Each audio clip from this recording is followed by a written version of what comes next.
무릎 연골이 닳아가지고 무릎이 안 좋으신 상태인데 본인은 이제 일어날 때마다 이렇게 손목을 짚고 일어나다 보니까 손목이 아프다고 했어요. 근데 왜 무릎을 강화를 안 하고 손목을 강화를 해요? 그러니까 이거는 병원에서 어쩔 수 없다라고 했다라는 거죠. 그래서 제가 그때 뭘 했냐면 무릎 주변 근력을 강화시키는 트레이닝을 했어요. 이분이 움직임 안정화가 떨어지기 때문에 움직임을 개선할 수 있는 안정화 트레이닝을 했거든요. 시간이 지나서 병원에서 검사를 했는데 연골이 많이 좋아졌다 하면서 저한테 말씀해 주셨거든요. 보통 특정 부위가 아프고 불편한 게 이 안정화가 떨어져서 있기 때문이에요.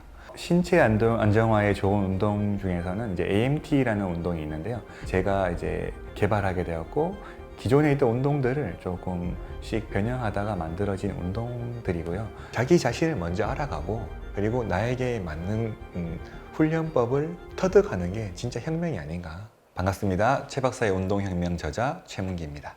저는 원래 이제 운동을 많이 좋아했었고요. 이게 자연스럽게 이어지면서 보디빌딩을 하게 되었어요. 그리고 시합에 여러 참여하면서 운이 좋아서 좋은 성과도 많이 이뤘었고 운동하는 방법에 대해서 지도를 하기 위해서 트레이너를 했었고 그리고 직접 피트니스 센터를 운영을 하면서 많은 사람들에게 운동 지도를 하고 이들을 어떻게 도와줘야지 효율적인지를 많이 경험하게 되었습니다. 영남대학교 대학원에 진학하면서 이제 학문의 길을 걷기 시작했고요. 영남대학교에서 있을 때는 거기서도 이제 운동생리학 쪽 연구원으로 있었는데 주로 이제 운동 방법 개발이라든가 그리고 운동의 효과, 우리가 신체 구성이라든가 그러면 운동 퍼포먼스 향상에 대한 이런 것들을 주로 이제 많이 연구를 했던 거고 의대 연구원 시절에는 거의 이제 대사체 관련 연구를 많이 했었어요. 필수암요산과 관련된 연구.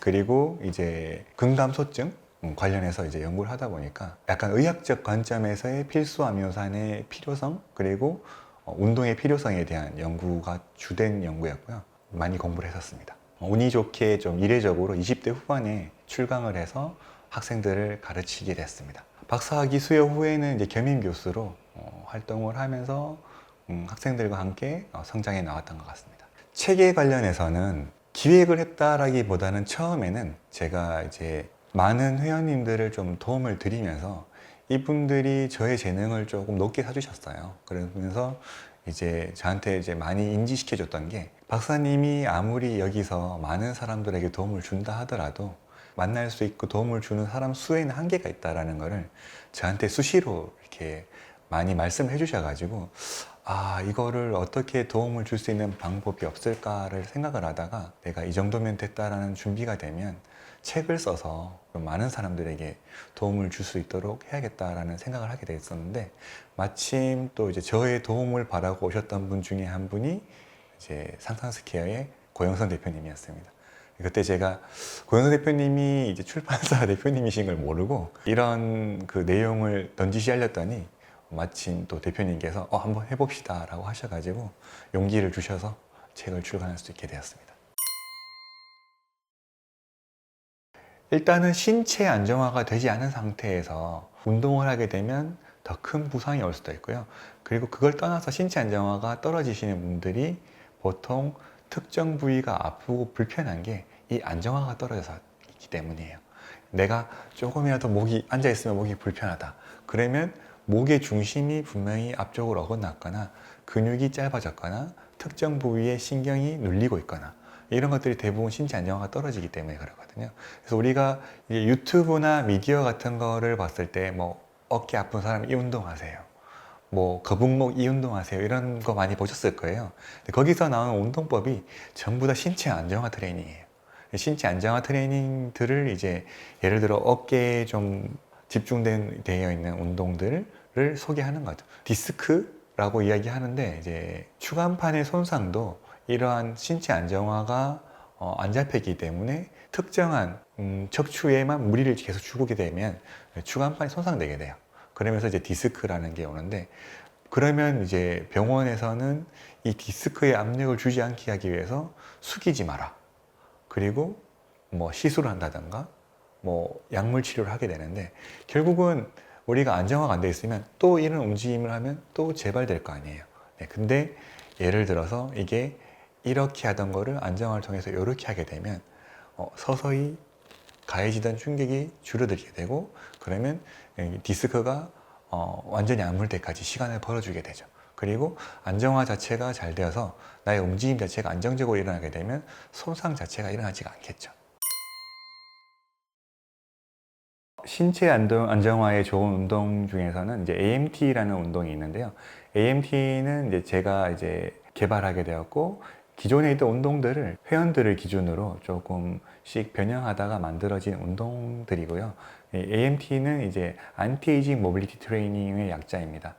노화 방지 움직임 훈련 정도가 되겠네요. 그래서 실질적으로 우리가 노화라는 거는 근육이 짧아지고 이제 근육의 활성도가 떨어지면서 특정 근육군이 감각 기억 상실이 나타나게 되고, 그러면 이제 또 원래 우리가 안 좋은 습관대로 쓰였던 근육들만 활용하게 되는 그런 것들, 특정한 그 이벤트를 통해서 충격을 받게 되면 운동 기억 상실이 나타날 수 있어요. 움직임 자체가 안정화되지 못하고 본인의 습관화된 움직임으로 많이 가게 되는데, 예를 들면 이런 사례는 되게 많아요. 골반이 약간 틀어져 있으면서 한쪽 발은 보폭이 크고 한쪽 발은 짧게 걷는다던가, 이런 부분들이 이제 보통 이제 몸에서 보상작용을 통해서 나타나게 되는데, 이것들을 최대한 이제 좋게 안정화시키기 위해서 만든 것들이 이제 AMT입니다. AMT가 왜 좋냐면 실질적인 우리의 움직임 기반을 위주로 많이 만들었고, 그리고 실질적으로 보통 우리가 운동이라고 하게 돼서 크로스핏이라든가 필라테스 운동을 이렇게 보러 가게 되면 보통 압도당하죠. 특히 남자들은 필라테스 봤을 때 나는 저런 동작을 할 수 없다 라는 느낌이 강해지고, 그리고 여자들은 크로스핏을 갔을 때 너무 힘들지 않을까라는 압도감을 느끼게 되는데, AMT는 보통 보시는 분들이 하찮게 생각하세요. 오히려 운동하시는 분들이 힘든 운동이라고 하시고, 그냥 봤을 때는 저 정도는 나도 할 수 있다, 이걸로 운동이 되나? 라는 생각이 들 정도로 약간 하찮게 보세요. 왜냐하면 그렇게 쉽게 만들고 진입하게 하기 위해서 만들어진 운동이기 때문이거든요.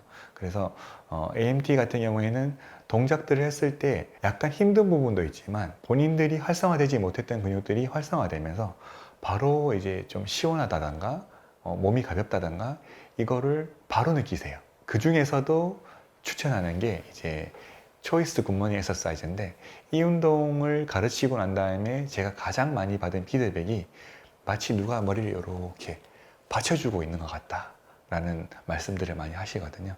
그만큼 이제 무게 중심이 앞으로 쏠리거나 뒤로 쏠렸던 거를 중립을 많이 잡아주면서 몸이 편안해지는 거죠. 네, 앞서 설명드렸던 AMT 중에서 가장 핵심적인 동작인 초이스 굿모닝 엑서사이즈를 보여드리도록 하겠습니다. 스트레칭 보드 위에 이렇게 올라서면 바로 종아리 근육이 당겨지는 것을 느끼실 수 있습니다. 이때 이 플레로 토닝 볼을 양 발목 사이에 끼울 건데요. 이것을 끼우는 이유는 초심자들이 처음에 이 운동을 했을 때 발목의 유연성이라든가 햄스트링의 유연성이 떨어진 상태에서 운동 실시하다 보면 발이 자꾸 틀어지면서 이렇게 불안정한 자세로 바뀌게 될 확률이 높으세요. 그래서 이 발목 사이에 특히 복숭아뼈 위쪽에 이렇게 볼을 위치시키고 볼이 빠지지 않도록 발을 안쪽으로 살짝 조아줍니다. 그리고 양쪽 무릎을 가볍게 이렇게 힘을 주시면서 조아주게 되면 허벅지와 엉덩이 쪽 근육에 힘이 들어가는 게 느껴지실 겁니다. 스틱을 앞쪽에 세워주시고 자신의 가슴 높이 정도를 잡아주시면 되는데, 이때 내가 유연성이 좋지 않으면 조금 더 위쪽을 잡아주시고 내가 유연성이 좋으면 조금 더 아래쪽에 잡아주셔도 상관없습니다. 네. 자, 이렇게 잡은 상태에서 무릎을 펴주고 가슴을 편 상태로 척추를 바르게 세우는 자세죠. 이 상태에서 힙이 뒤로 빠지면서 상체를 앞으로 숙이게 될 텐데, 이렇게 하게 되면 힙 힌지가 강화되면서 힙의 움직임을 살릴 수 있습니다. 정확하게 힙이 빠지면서 뒤로 넘어갔다가 다시 힙을 당겨주시면서 서주실 거예요. 자, 같이 한번 해보실게요. 천천히 힙이 뒤로 빠지면서, 이때 뒤로만 빠지는 게 아니라 살짝 위로 들어준다는 느낌으로 하시게 되면 햄스트링과 둔근의 강한 신장성 수축을 느끼실 수 있을 겁니다. 자, 이 상태에서 다시 힙을 당겨주시면서 원래대로 돌아옵니다. 시선은 스틱의 상부 상단부를 봐주면서 가슴을 열어준 상태로 실시하게 될 것이며, 자세가 좀 익숙해지시면 호흡까지 함께 해보실게요. 내려가시면서 호흡을 마시고, 네, 원래대로 돌아오면서 호흡을 뱉습니다.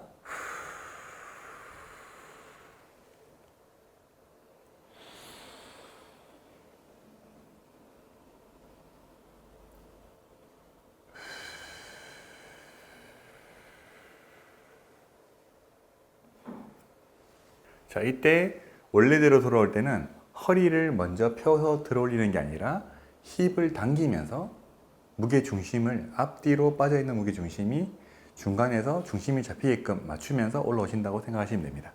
자, 이렇게 해서 한 번에 10회 정도 운동을 반복하시는 게 좋습니다. 초이스 굿모닝 엑서사이즈 하나만 하시면 좀 아쉬우시죠?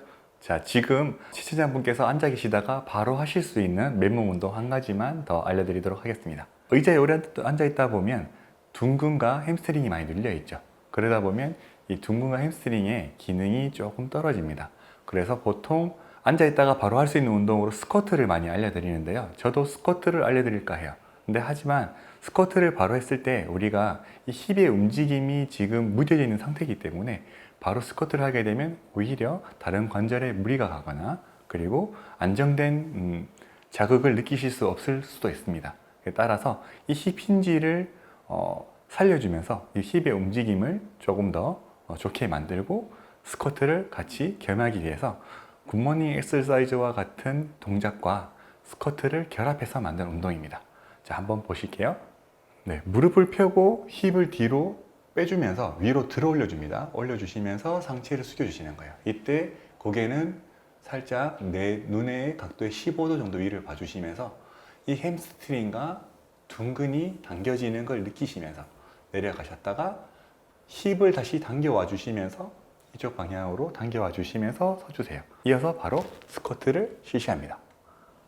네, 요거를 묶어서 하나의 동작으로 해서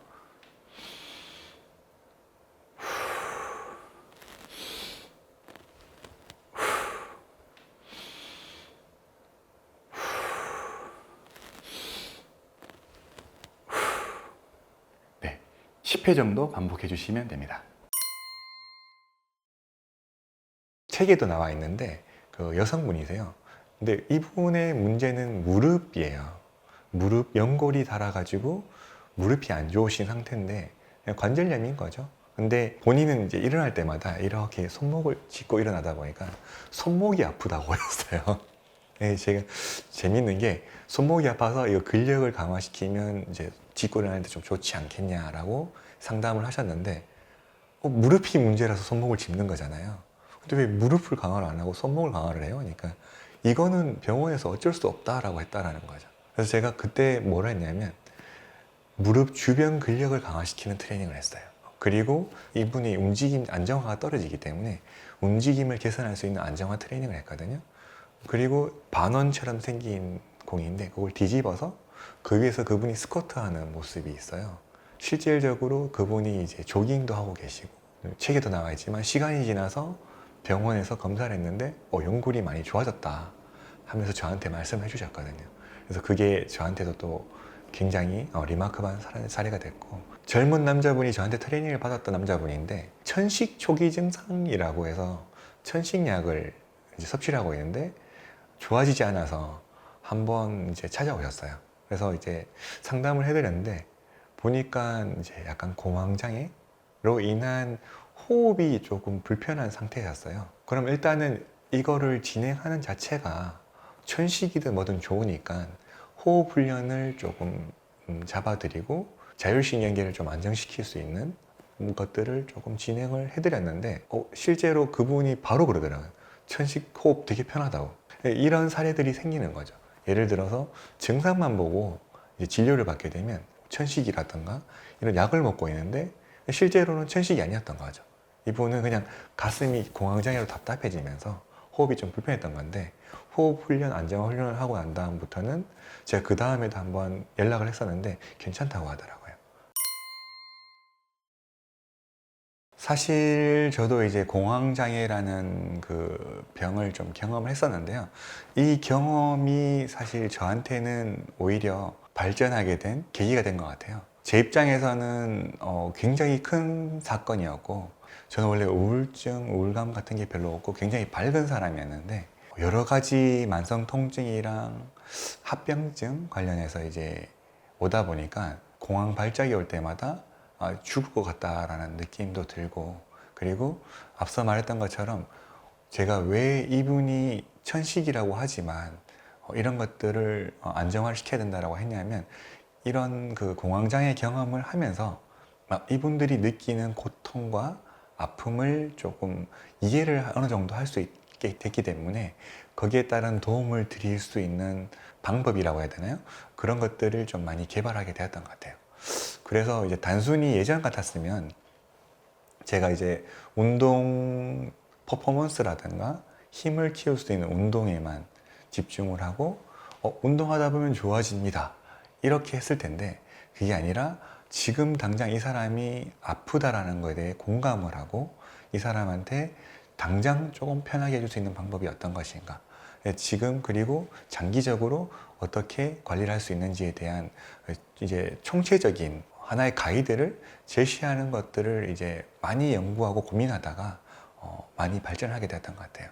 자기 자신을 먼저 알아가고, 그리고 나에게 맞는 훈련법을 터득하는 게 진짜 혁명이 아닌가 해서 이제 운동혁명이라는 책을 저서하게 됐습니다. 운동 자체가 수면에 좋다라는 말을 굉장히 많이 들어보셨을 거예요. 경험한 바에 의하면 내 몸에 맞는 해야 돼요. 뭔가 배가 고프다고 느끼지만 이거는 뇌가 보내는 교란 신호일 수 있거든요. 습관 자체를 좀 바꾸기 위해서 안 드시는 게 좋습니다. 특히 자기 전에는 정 뭘 드시고 싶으시다면, 건강한 삶은 지속적으로 이어가야 되는 게 가장 중요한데요. 이 지속 가능성을 위해서는 매일매일 우리가 하는 하나의 양식이죠. 데일리 매트릭스라고 하는데, 이게 쉽게 설명하면 하루 중 나의 삶의 시스템이라고 보면 돼요. 우리가 지속 가능성을 말할 때 보통 시스템화되어 있으면 지속적으로 이어가죠. 그런데 뭐 예를 들어 이게 내가 굉장히 건강에 좋은 활동이다, 건강에 좋은 음식이다 라고 하지만 지속적으로 하지 않는다면 결국은 큰 소용이 없어지는 거죠. 운동이라든가 새로운 활동을 만들어 나갈 때 우리가 뭐 모티베이션, 다른 사람들이 하는 것을 보고 따라하거나 이게 굉장히 중요하다고 인지한다 하더라도 이 열정은 금방 식어버리거든요. 그렇지만 데일리 매트릭스는 계속 해나가는 거다 보니까 이 지속성을 가지게 되죠. 저는 이렇게 정의를 해요. 데일리 매트릭스는 자연스럽게 행해지는 습관과 내가 의도적으로 행하는 루틴의 합이라고 생각을 하거든요. 루틴은 의도적으로 노력을 해야 되죠. 근데 이 노력이 데일리 매트릭스에 녹아 들어가려면 내가 지속적으로 할 수 있느냐가 중요한 것 같아요. 예를 들어 제 책에도 나오지만 나는 아이들의 그 성장통과 건강을 위해서 매일매일 마사지를 해줄 거야, 특정 시간대 라고 했는데 퇴근해서 오면 애를 자고 있어요. 그러면 이거를 루틴화 할 수가 없죠. 그러면 가장 최적화할 수 있는 루틴은 깰 때, 잠에서 일어날 때, 깨울 때 마사지를 해주는 게 계속 지속적으로 이어나갈 수 있는 방법인 거죠. 그렇게 데일리 매트릭스를 구축을 하는 겁니다. 주로 이제 건강과 관련해서 사람들이 이제 많이 이야기하는 게 운동, 영양, 수면이에요. 근데 저는 이 중에서도 가장 중요하게 생각하는 부분은 수면이고요. 왜 그러냐면 물론 다 서로 간에 연관성이 있긴 해요. 매슈 워커 저자분이 이제 수면 관련해서 책을 썼는데 거기에 보면 나오는 내용이 수면 부족은 거의 모든 질병에 영향을 미치더라고요. 뭐 정신계, 뭐 내분비계, 뭐 골격계도 마찬가지. 제 책에도 나오지만은 그 수면 부족이 운동에도 영향을 미칠까라고 생각을 하는데 실제로 운동 수행에도 영향을 미칩니다. 데일리 매트릭스적으로 우리가 영양적인 부분을 제대로 챙겨야 되고, 우리가 예전에는 아침에 일어나서 밥 먹고 중요한 일이랑 업무를 보다가 또 점심때 밥을 먹고 또 일을 업무를 하고 나면 저녁 때 밥 먹고 휴식하다가 잠을 자죠. 시간계표를 세울 때 한 번씩 다 해봤을 거예요. 여기서 여기까지는 잠. 제일 먼저 적는 게 보통 그거부터죠. 잠부터 적어 놓고 나머지를 계획을 세우잖아요. 저는 그게 굉장히 의미가 있다고 봐요. 그러니까 수면이 그만큼 중요하다는 거죠. 수면이 줄어든 상태에서는 입맛이 없어요. 밤잠 설치고 나면 입맛이 없죠.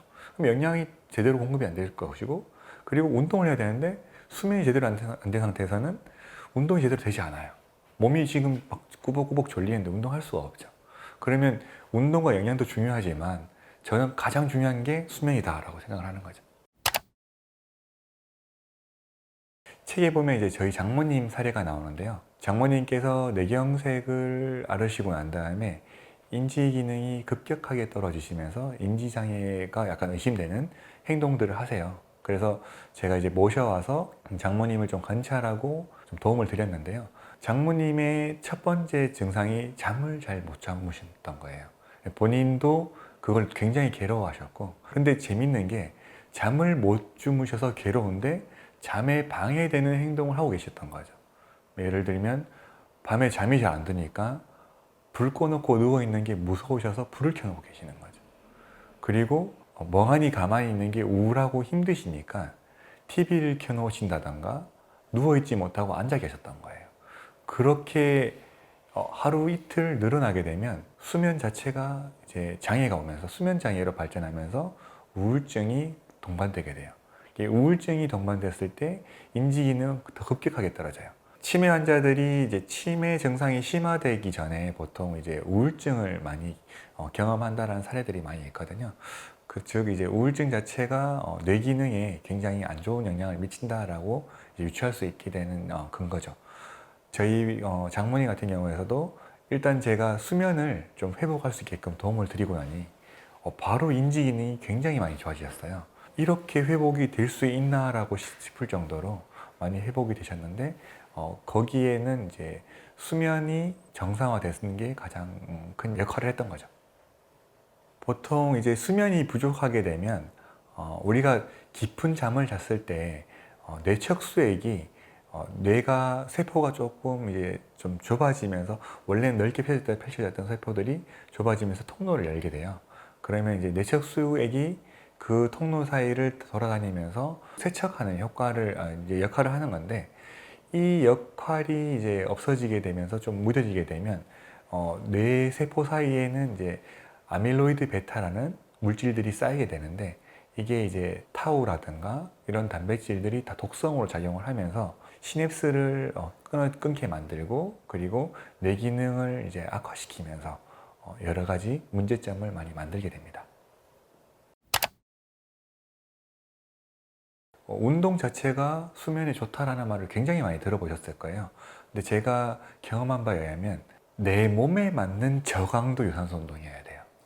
일반적으로 조깅이 저강도 유산소 운동이라고 생각하는데, 내가 발목이 많이 약해져 있고 종아리 근육이 짧아져 있고 하태 기능이 약해져 있고 심폐 기능이 약해져 있으면 조깅은 절대로 저강도 유산소 운동이 아닙니다. 그걸 함으로 인해서 뭉침이라든가 통증을 바로 만들 수도 있고요. 저 같은 경우에는 오히려 이 수영이 저한테 깊은 잠을 선물해 줬어요. 이게 어떤 의미냐면, 수영도 수영장 가서 초보 단계의 강습을 받는 거는 절대 저강도 수영이 아니에요.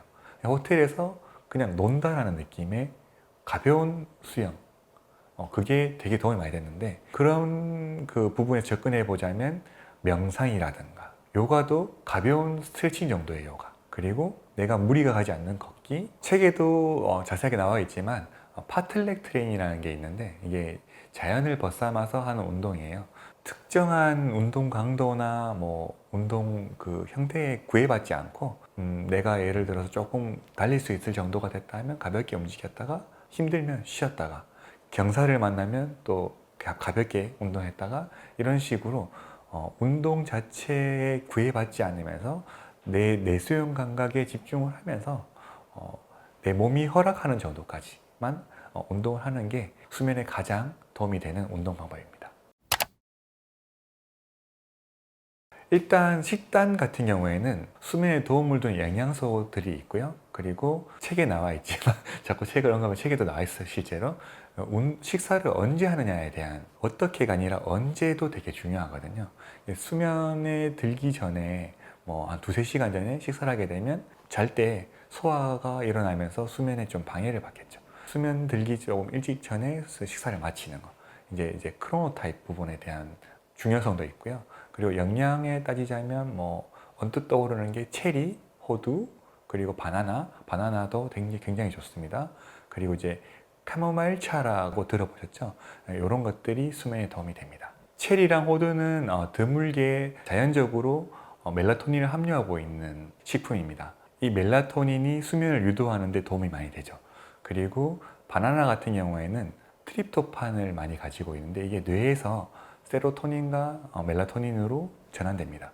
그리고 바나나에는 마그네슘과 포타슘이 풍부한데요. 이 마그네슘과 포타슘도 신경계를 안정화시키고 근육을 이완시키는 데 도움을 주기 때문에 수면에 좋은 영향을 미칩니다. 그리고 캐모마일 차 같은 경우에는 식물 유래 영양이라고 이제 폴라보노이드라고 하죠. 캐모마일의 폴라보노이드가 이제 아피제닌이라는 폴라보노이드 물질이 있는데 이 아피제닌이 가바 수용체에 작용을 해서 신경을 안정시키는 역할을 해요. 가바라는 물질은 굉장히 이제 신경 안정시키는데 중요한 물질인데 인체에서 자동으로 원래는 자연적으로 형성되는 거예요. 근데 이게 조금 부족해지면 신경계 관련해서 이제 질환을 만들기 때문에 주로 많이 쓰였던 게 뇌전증, 간질에서 이제 가바를 이제 약물로 많이 처방을 해요. 신경외과 같은 데서도 그 만성 통증이라든가 신경 관련 통증이 심할 때 이 가바를 가끔 처방을 합니다. 실질적으로 뭔가 배가 고프다고 느끼지만 이거는 뇌가 보내는 교란 신호일 수 있거든요. 이 습관 자체를 좀 바꾸기 위해서 안 드시는 게 좋습니다. 특히 자기 전에는 내가 이거를 한번 못 참고 먹게 되면 지속적으로 악순환이 반복되게 되시고 이 악순환의 고리를 끊으려면 안 드시고 그냥 물 한 잔 정도 마시고 자는 게 더 효율적입니다. 정 뭘 드시고 싶으시다면 이제 올리브 오일 한 스푼 정도 드시는 거를 추천드립니다. 올리브 오일 같은 경우에는 일단 그 인슐린 작용을 자극하지 않기 때문에 자면서 크게 소화에 대한 문제가 생기지 않고요. 그리고 에너지가 충분해서 공복감도 많이 없애줄 겁니다.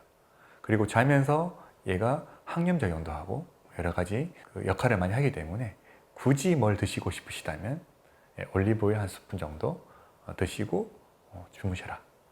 아니면 안 드시는 게 제일 좋습니다. 다이어트 관련해서는 모든 사람에게 맞는 다이어트법은 없어요. 시간도 중요하지 않다. 빈도 매일 하라고 말씀드리거든요. 자체는 굉장히 중요한데요. 영양 자체를 소화할 때 인체에 열을 많이 만들게 돼요. 즉 에너지를 많이 소모시키는 거죠. 시청자분들께서 운동을 지속적으로 못하고 있다면 이런 것들을 따라했다가 중도에 포기했을 확률이 아주 높습니다. 고강도 트레이닝이 다이어트에 도움이 안 되지 않아요. 원래는 도움이 됩니다. 근데 문제는 뭐냐면 지속 가능하냐의 문제거든요. 이런 오해를 하는 이유가 뭐냐면 고강도 트레이닝 시에는 주 에너지원을 탄수화물을 많이 이용을 해요. 중저강도 운동 시에는 지방을 주 에너지원으로 많이 쓰기 때문에 저중강도 유산소 운동이 다이어트에 효과적이다라고 말씀을 많이 하시는 거거든요. 그런데 이제 제가 주목할 부분은 빈도예요. 그러니까 우리가 운동을 얼마나 자주 할 수 있느냐인데 고강도 트레이닝을 지속적으로 할 수 있는 운동선수들은 고강도 트레이닝이 지방 다이어트에 더 효과적일 수 있습니다.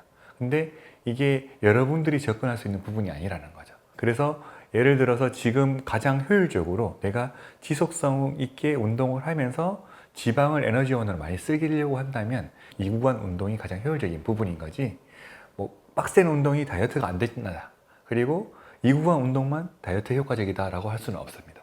시간도 중요하지 않다. 빈도, 즉 매일 하라고 말씀드리거든요. 그러니까 일주일에 3번 150분 이상 운동해라. 고강도 운동을 이 정도 해야 된다. 이렇게 가이드를 주고는 있지만 실질적으로 그냥 5분만 운동하셔도 돼요. 단 오늘 그냥 하면 돼요. 그러면 자연스럽게 습관화되면서 내 몸이 여기에 맞춰가요. 즉 이제 러닝할 때 이런 말을 많이 하거든요. 기록에 너무 연연하지 말고 내 심박수를 보면서 내가 편하게 느낄 수 있는 심박 구간에서 그냥 지속할 수 있는지를 보라고 하거든요. 예를 들어서 내가 나가서 20분 동안 달리고 왔는데 그 다음 내가 일을 하거나 다른 활동을 할 때 전혀 지장이 가지 않는다면 이 활동은 매일 할 수 있는 거잖아요. 이런 빈도수를 높이는 게 중요한 거지 내가 오늘 운동을 많이 하고 내일은 푹 쉬었다가 내일 해야지 라고 했을 때 실질적으로 이어가기 쉬운가를 한번 생각해 보시면 돼요. 일단 우리 시청자분들께서 운동을 지속적으로 못하고 있다면 이런 것들을 따라했다가 중도에 포기했을 확률이 아주 높습니다. 2구간 운동이라고 말씀을 드렸는데 책에 나와 있는데 그 표가 나와 있어요.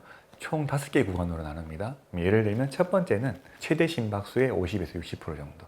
근데 이제 중요한 게 최대 심박수를 어떻게 구할 것인가라는 건데, 실제로 제대로 하려면 우리가 이제 심박수를 측정할 수 있는 뭐 심전도라든가 장비가 필요하겠죠. 그래서 이제 가장 많이 쓰는 게 220 빼기 자기 나이를 해서 최대 심박수를 많이 구해요.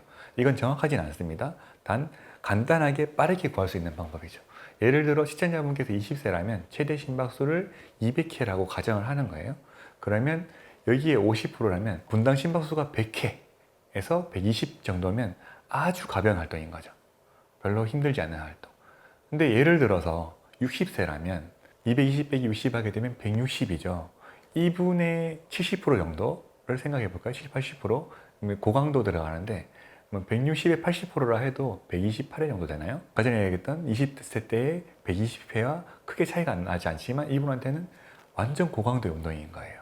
그래서 이렇게 그 나이에 따라서 그리고 활동량에 따라서 최대 심박수는 다릅니다.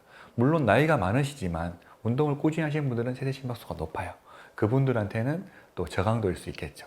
그래서 주로 이제 이러한 걸 가지고 5구간을 잡았을 때 2구간 운동을 이제 저중강도 유산소 운동이라고 많이 하거든요. 근데 이게 와닿지 않을 거예요. 내가 예를 들어서 20세인데 200회에 2구간 60에서 70% 최대 심박수에, 그러면 120에서 140회 스마트워치 같은 걸 보고 측정할 수도 있겠지만 스마트워치도 정확하진 않아요. 가장 좋은 게 운동 자각도 개념인데, 이 운동 자각도가 뭐냐면 내가 얼마나 힘든지를 스스로 자각하는 거예요. 또 다른 말로 보그 스케일이라고 하는데, 예를 들면 6에서부터 20까지가 있어요. 뭐 6에서 7, 뭐 아주 편안하다. 뭐 근데 예를 들어서 뭐 19에서 20은 죽을 것 같다. 17, 18은 너무 힘들다. 이렇게 돼 있어요. 이런 것들을 이제 표를 보면서 하는 건데, 재밌게도 여기에서 6에서 7이라고 느꼈을 때 편안할 때 10을 곱해보면 그 당시 안정시 심박수랑 비슷해요. 그리고 내가 죽을 것 같다고 했을 때 19에서 20이잖아요. 그래서 거기서 10을 곱해보면 190에서 200. 우리가 운동했을 때 심박수랑 유사하게끔 만들어졌어요. 여기 이거를 좀 참고해서 운동 자각도를 할 수 있는데, 이 또한 범위라서 정확하진 않죠. 그리고 우리가 정확하게 뭔가를 수치화해서 이거를 측정하려고 이거를 물어보는 게 아니잖아요. 내가 하고 싶어서 지금 물어보시는 거잖아요. 그럴 때는 내가 2구간 운동인지 아닌지 이제 판단하기 가장 좋은 방법이 있어요. 운동을 하면서 대화하는데 무리가 없으면 돼요. 내가 대화하는데 조금 그 공기 반 소리 반 약간 힘들고 할 수는 있지만 조금 힘들다 하면 저강도에서 중강도로 올라왔다고 생각하시면 되거든요. 근데 운동을 하면서 가볍게 조깅을 하거나 걸을 수 있다라면 저강도 운동인 거죠. 그렇게 생각하시면 되시고, 과거에 제가 이제 그 TV에 출연하셨던 의사 선생님이 이 저중강도 운동을 이제 말씀을 하시면서 런닝머신에서 이렇게 측정하는 걸 봤는데, 런닝머신을 활용해서 운동 강도를 저중강도, 운동 강도, 2구간 운동을 스스로 체크하려고 하신다면 주의해야 될 게 있습니다. 런닝머신은 띠띠띠띠 올리면 속도가 올라가죠. 그런데 예를 들어서 그때 그 의사분께서도 이 우를 범하셨어요. 말을 걸어요. 말을 잘해요. 그럼 아직 더 올려야 돼요. 또 띠띠띠 올려요. 또 말을 걸어요. 대답을 해요. 또 띠띠띠 올려요. 그렇게 하다 보면 나중에 더 이상 못 달리겠어요 하고 갑자기 확 강도가 확 올라가는 느낌이 나거든요. 그게 왜 그러냐면 그 강도를 통해서 지속적으로 하지 않고 너무 빨리 바뀌어서 그래요. 러닝머신 하실 때는 최소한 같은 강도로 2, 3분 정도 실시하시면서 내수용 감각에 집중해서 내 호흡이 많이 가빠지지 않는지를 체크해 보시고 올리셔야 돼요. 한꺼번에 지금 괜찮은데 올리고 하다 보면 그 강도를 잡기가 쉽지 않다라는 거죠. 일단 근육량이 늘려면 근육에 데미지를 줘야 돼요. 근데 저강도 운동이라고 해서 뭐 무조건 근육이 빠지진 않아요. 그리고 이 저강도 운동이 근육이 빠지려면 근육이 이미 많은 사람들한테서는 근육의 개입이 적어지기 때문에, 예를 들어 단백질 공급이 떨어지고 내가 적절한 영양 공급이 떨어졌을 때 몸에서 당 신생합성이라고 해요. 당 에너지를 뽑아내게 만들려면 영양 자체가 공급이 떨어졌을 때, 공복 상태가 길어졌을 때 이런 것들이 나타나게 되는데, 이런 것들이 아니라면 근육이 딱히 분해되지는 않거든요. 그래서 크게 걱정 안 하셔도 되고, 그리고 이 약하신 분들에서는 저강도 운동이라고 해도 약간의 그 안 쓰던 근육이 활성화되면서 오히려 근 기능이 좋아지거나 근육이 조금 더 느는 경우도 있습니다. 다이어트 관련해서는 책에도 나오지만 모든 사람에게 맞는 다이어트법은 없어요. 어떤 분들한테는 지방 식이가 더 효율성이 있을 수도 있고, 어떤 분들한테는 탄수화물 식이가 또 효율성이 있을 수도 있거든요. 그럼에도 불구하고 이제 단백질 자체는 굉장히 중요한데요. 왜냐하면 다이어트 때 우리가 운동을 하게 되면 근육에 어느 정도 손상이 오게 되고, 이걸 회복할 때 필수적으로 필요한 게 필수 아미노산입니다. 근육 단백질을 합성을 하면서 새로운 근육이 만들어지고, 이 근육량이 증가하게 되면 기초대사량이 올라갑니다. 기초대사량이 올라가게 되면 우리가 일반적으로 생활하더라도 그 전보다 더 많은 에너지를 소비하게 되는 거죠. 그러면 자연스럽게 이제 지방 에너지를 더 많이 쓰게 되는 것들이고, 그리고 또 한 가지가 탄수화물이랑 지방이랑 달리 단백질 같은 경우에는 영양 자체를 소화할 때 인체에 열을 많이 만들게 돼요. 즉 에너지를 많이 소모시키는 거죠.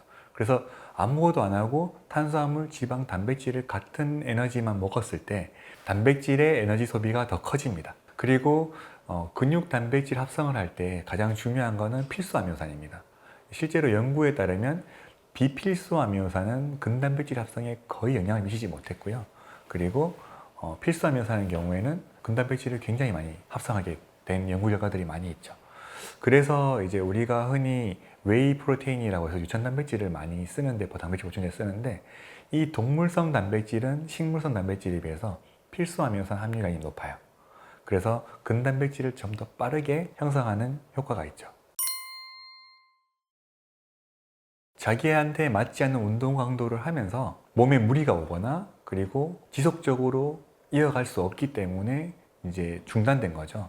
그러면서 다이어트도 예를 들어서 운동과 식단을 같이 갔는데, 식단을 하다가 운동이 힘들어서 안 하게 되면 식단도 자연스럽게 안 하게 되는 경우가 많거든요. 아마 이런 경험들이 있으실 거예요. 다이어트를 하기 위해서 식단 계획을 세우고 운동을 실시를 했는데 운동하고 난 다음날 몸이 너무 힘들어. 그러니까 아플 것 같으니까 이럴 때는 주변에서 잘 먹어야 된다.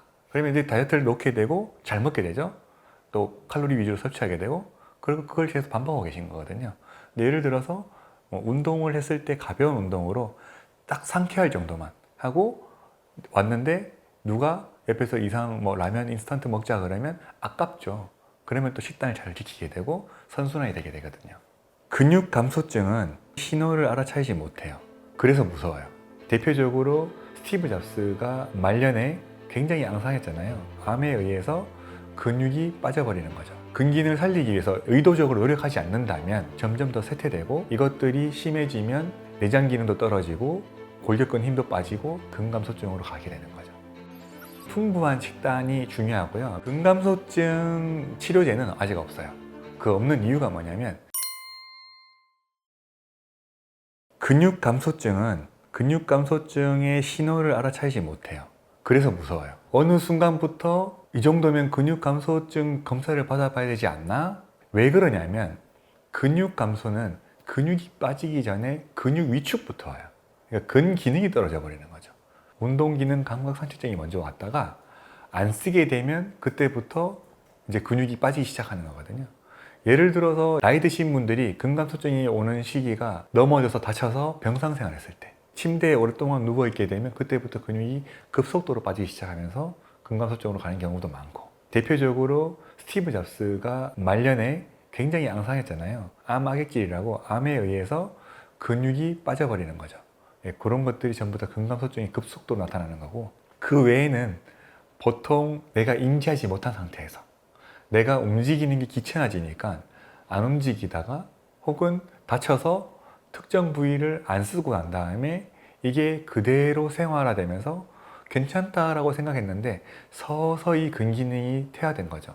근기능을 살리기 위해서 의도적으로 노력하지 않는다면 점점 더 쇠퇴되고, 이것들이 심해지면 내장 기능도 떨어지고 골격근 힘도 빠지고 근감소증으로 가게 되는 거죠. 근감소증 치료제는 아직 없어요. 그 없는 이유가 뭐냐면 근감소증을 중지하기 위한 가장 좋은 예방법이 바로 저항성 운동이에요. 근력 운동이거든요. 이 저항성 운동의 효과를 뛰어넘지 못하기 때문에 약물로서 허가가 되지 않는 거예요. 대부분 뭐 임상 2상 정도에서 다 실패를 하거든요. 근감소증을 예방하는데 근력 운동이 효율적인 거는 당연한 겁니다. 왜냐하면 우리가 저항성 운동을 했을 때 근육이 데미지하고 그러면서 근육 단백질 합성을 촉진하게 되거든요. 그리고 또 한 가지 중요하게 생각해야 되는 게 근육을 만드는 게 아니라 근육이 퇴화되는 거에 대한 초점이 필요한데, 예를 들어서 근육 기능의 기능적인 그 신경계와 근육이 서로 간에 협력을 이뤄서 움직여 줬을 때는 제대로 기능을 하지만 내가 쓰지 않았을 때 퇴화를 되는 거잖아요. 그러면 근력 운동이라는 거는 우리가 힘을 쓰는 일상생활을 그대로 가져와서 활동을 하는 거라, 움직이지 않고 근육을 퇴화를 막고 근육을 만들겠다라고 하는 발상은 이런 움직임 신경계에 대한 부분에 대한 거를 배제하고 들어가는 거잖아요. 어디에 근육이 생기는지 모르지만 약을 먹었더니 근육이 많아졌어. 근데 이 기능은 없어. 그러면 당연히 퇴화는 다시 일어나게 될 거기 때문에 근육 감소증이랑 근기능을 회복하는 데서는 운동이 필수적인 거죠. 필수아미노산이 풍부한 식단이 중요하고요. 왜냐하면 필수아미노산은 우리 인체에서 합성이 되지 않기 때문에 외부에서 공급되어져야 되는 아미노산입니다. 그래서 보통 단백질이라든가 이런 음식을 통해서 섭취를 하게 되는 거고요. 그 중에서도 이제 류신이랑 이소류신, 발린이라는 세 가지 분지세 아미노산이 있어요. BCAA라고 하는데, 이 중에서 류신이 근육 단백질을 합성할 때 신호를 주는 작용을 하기 때문에 가장 중요한 부분이고, 이 분지세 아미노산이 풍부하고 나머지 필수 아미노산이 균형 잡혀 있는 단백질을 섭취했을 때 근육 단백질 합성에 가장 효율적입니다. 보통 하루 3끼를 나눴을 때 한 끼에 필수 아미노산 기준으로 3.6g 정도를 이제 얘기를 하고요. 단백질로 봤을 때는 20g 정도를 얘기하는데, 이거는 원래는 개인차가 있겠죠. 보통 자기 체중을 따라서 성인의 경우에는 체중 1kg당 0.8g 정도를 권장을 하고 있고, 디테일하게 들어가게 되면 유산소성 운동을 주로 한다. 그러면 체중당 1.2에서 1.4g, 그리고 근력 운동을 한다면 1.4에서 1.7g을 보통 권유를 하고 있는데, 실제 제 책에 있는 내용이랑 최근 연구를 살펴보면 그보다 더 많은 양의 단백질 섭취량을 요구하고 있습니다. 근육 감소증을 예방하려면 노인의 경우에는 단백질량 섭취량을 올려가지고 키로당 1.0에서 1.2g 정도를 요구를 하거든요. 그래서 그렇게 계산해 보시게 되면 예를 들어서 한 60kg다. 1.2를 곱해보면 한 72g 정도 하루에 섭취를 하셔야 되는데, 이거를 3끼로 나누게 되면 한 번에 24g 정도의 단백질을 섭취를 하셔야 된다는 거죠. 완전 단백질의 기준을 계란으로 봐요. 계란에 이제 필수아미노산이 충분하다고 하는데, 이 계란 기준에서 단백질 활용도가 100이 아니에요. 근데 얘를 기준으로 100을 잡았기 때문에 우리가 섭취했을 때 단백질 섭취에서 질소로 바뀌었을 때 체내 질소량이 얼마인가를 보는 거거든요. 계란이 한 90에서 94쯤 되는데, 웨이 프로테인 같은 경우에는 이 계란보다도 더 높게 나타나는 거죠. 그래서 얘는 단백질 생물가가 106, 108까지 나와요. 그래서 원래는 100이 최고 아닌가라고 생각할 수 있는데, 이 100이라는 기준을 계란에 뒀기 때문에 이런 게 나타나는 거고, 그렇게 말씀드리자면 우리가 지금 섭취하고 있는 보충제인 웨이 프로테인이 계란보다도 단백질 생물가가 더 높다라고 생각하시면 돼요. 예를 들어 이런 웨이 프로테인이랑 동물성 단백질은 필수 아미노산을 많이 받고 있기 때문에 그 책에도 나오지만 단백질 스코어가 있어요. 단백질 생물가랑 이게 이제 질소로 바뀌어서 우리 몸에 쓰이는 그런 점수를 말하는 건데, 점수가 식물성 단백질보다 훨씬 높을 수밖에 없는 거죠. 그러면 같은 양의 단백질 섭취했을 때 필수 아미노산이 높은 동물성 단백질이 근육 단백질 합성에 훨씬 유리한 부분인 거죠. 나이가 들수록 신체 기능이 떨어지잖아요. 운동이라는 게 단순히 내가 딱 각을 잡고 운동을 해야 된다라기보다는 일상적인 생활의 연장선으로 봐야 되거든요. 예를 들어서 나이가 들면서 걷기가 힘들어진다면 이 걷는 것부터 다리에 힘을 주고 걸을 수 있어야 되는데, 근기능이 떨어지면서 퇴화하면서 점점점 근육이 빠지고 움직임이 줄어들게 되면 뭐 다른 질병에 대한 면역 기능도 떨어지게 되고, 그리고 1차적으로 나의 움직임이 원활하지 않으면 누군가의 도움을 받아야 되잖아요. 결국은 사회적으로 많은 비용이 발생할 수밖에 없는 거고, 가족들은 그로 인한 고통이 분담되면서 실질적으로 내가 살아가는 나의 데일리 매트릭스에 일정 시간을 할애를 해야 되는 상황이 생길 수밖에 없기 때문에 나이가 들수록 신체가 원활하게 움직일 수 있도록 운동을 꾸준히 이어나갔을 때 나뿐만 아니라 나를 걱정하는 주변 사람들에게도 최소한의 배려를 할 수 있는 부분이 되는 거죠.